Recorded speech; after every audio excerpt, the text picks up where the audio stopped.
So tell me about the story of the broken leg. I really want to get. Okay. Yeah, I had never heard that before. It was 1999. So I'm looking at dates of when I'm going to go. And I'm guessing that I got an itinerary from Kathy. It was during that period where she would fax me the itinerary. And Joe was doing two shows with the Badfinger band up there. He was doing one, White Horse Mountain Amphitheater, Washington. I forgot now. And then there was another one the next night in Portland. And Portland, uh, my stepkids lived just north of Seattle, so the White Horse Mountain was the closer gig. And you always want to take your kids and share something that you're passionate about. So I really wanted to take them, and we started the drive up north into the mountains, and it was dark and winding roads, and for a while there, I'm thinking, am I going the right, because all I had was a little pocket map to go by to get there.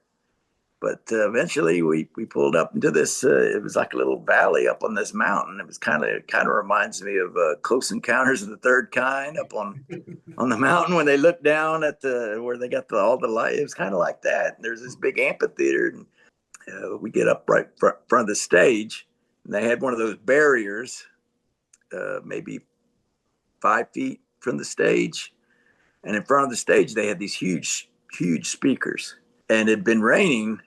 Imagine that, raining in the Pacific Northwest. It had been raining earlier in the day, and they'd covered the speakers with a black tarp. Anyway, so Joe comes out, and they're playing the show, and everybody's having a good time. And there was this big, huge biker-looking guy to my left, and he was really having a good time. He was having a really good time, and he's yelling, "Rock on, you're great," all these sorts of things. And he keeps trying to talk to Joe. And Joe's looking at him, shaking his head. I can't hear you. And he's looking at me, thinking he might be with me. And I'm like, I don't know him. and but he kept doing it through the show. He kept saying things to him. And I couldn't really understand what he was saying. It was toward the end of the show, and Joe's playing No More, and this guy's yelling. And he starts walking up closer and closer, trying to hear what he's saying.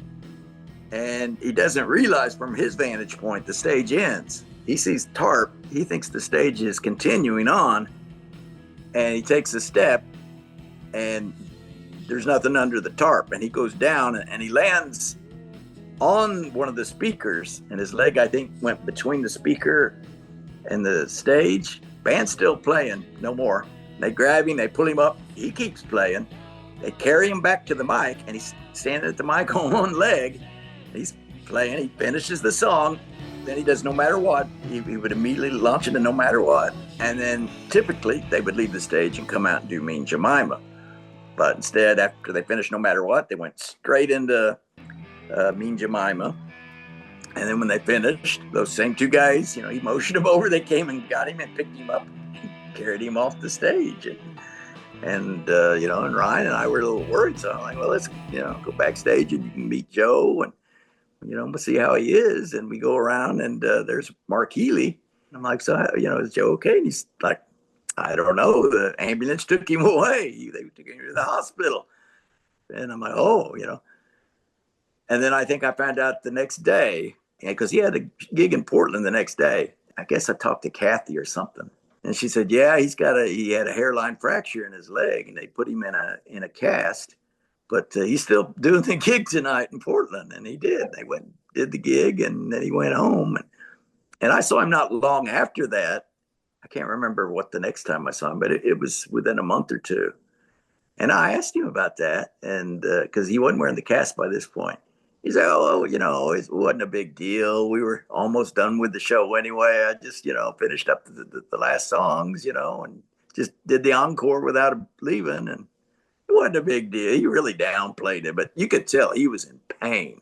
It was, the show must go on kind of moment. Yeah. Not only the last 2 minutes, but he plays the show the next day or two. I think he wanted to also get paid.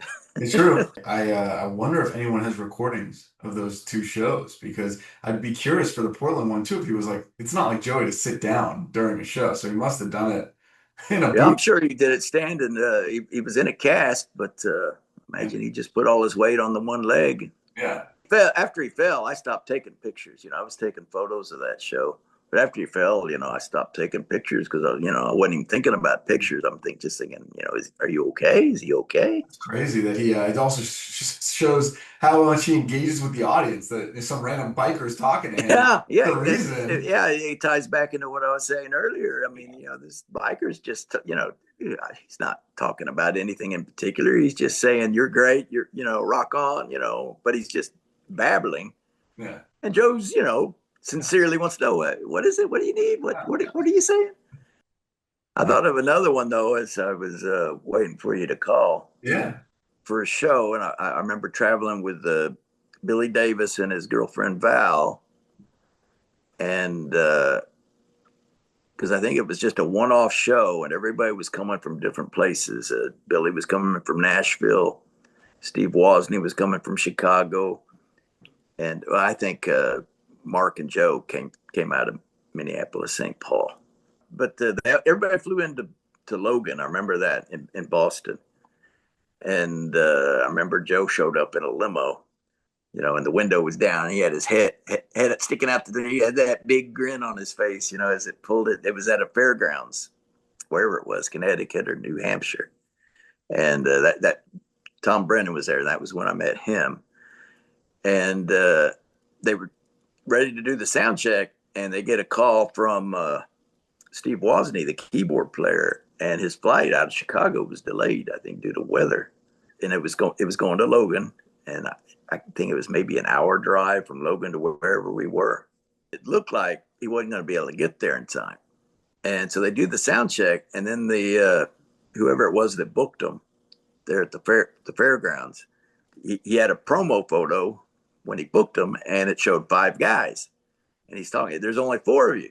This picture shows five guys, and they're like, well, our keyboard player's plane was delayed. I'm not sure if he's going to make it. And he's like, I need five guys, or you're not getting paid. I Wow. swear to God. And Joe comes to me and asked me, Barb, will you come up on stage and just stand at the keyboard and sing into the mic? We're not going to have anything on. Just, do some harmonies, but nobody's going to hear you, and just pretend like you're playing the keyboard. And I'm like, okay, first I'm thinking, okay, this is really awkward. And then I started thinking, well, this sounds kind of fun. Yeah. And then when Wozny landed, there was no way he was going to be able to make the gig in time. And they told him just get on another plane and go home. But then whoever booked him, I guess realized, oh, that's silly. So he said, no, it's fine. Just four of you can go. So I didn't do it, but it came within minutes of me going up there. Badfinger for like 5 minutes then. Pretending to play keyboards. Yeah.